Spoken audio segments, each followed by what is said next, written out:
Hi guys, we have been riding the TVS Ronin from last 2 weeks. Here are the few things that we'd like to share with you.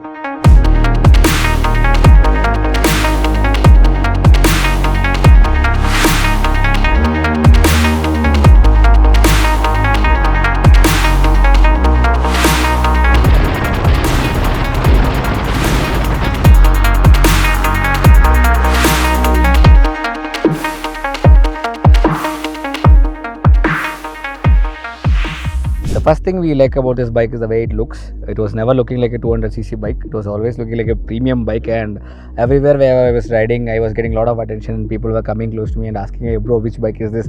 And when I say TVS, they were surprised and they were asking, "TVS has such a bike." So that was the first thing. It was actually looking more like a Trident in the front side or the BMW R90. So this front part looks almost similar like that. The rear part here, the tail lamp looks like a modified tail lamp which I have seen on many bikes, but actually looks really good on this bike.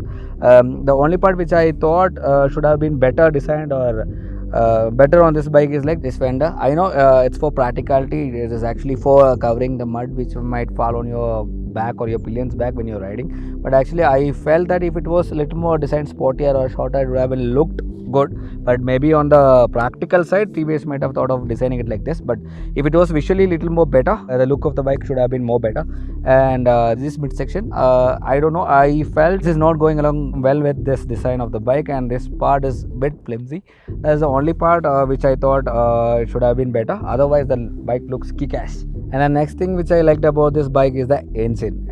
In short, it's refined, relaxed and peppy. It has got a lot of bottom end, so it's very easy and comfortable to ride in the city traffic with and without pillion. And you don't have to shift in between the gears in the city traffic so much, because second and third gear will help you out in the city traffic, and you don't have to shift all the way down when you are when there's a speed breaker on your way. And the best part of the engine is the exhaust note. It's really amazing and addictive, and it's really good to hear when you're accelerating. And the next point is the mileage. We were riding it past 2 weeks, and we were riding it in all sort of conditions, including city, but still we were getting a decent mileage above 35 kmpl.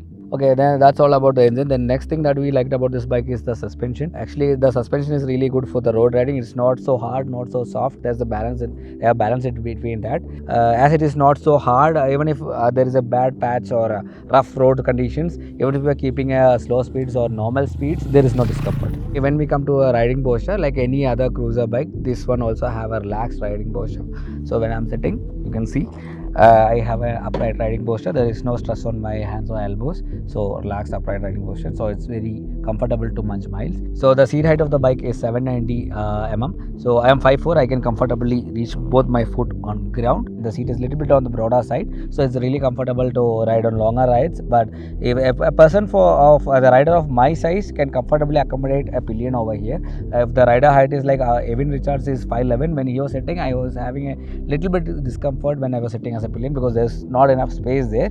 So I'm just saying this, a rider like me or my size can accommodate a pillion comfortably.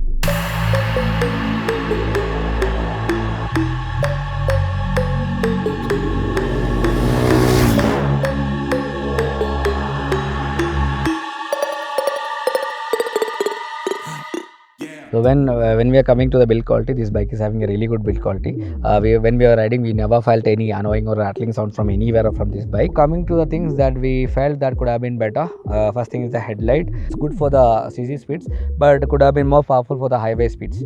Next thing is about comfortable cruising speed. Now the comfortable cruising speed of this bike is like 80-90. So we wish it would have been better if this bike had a cruising speed, comfortable cruising speed of 100-110, so that would have made this bike more versatile in terms of touring.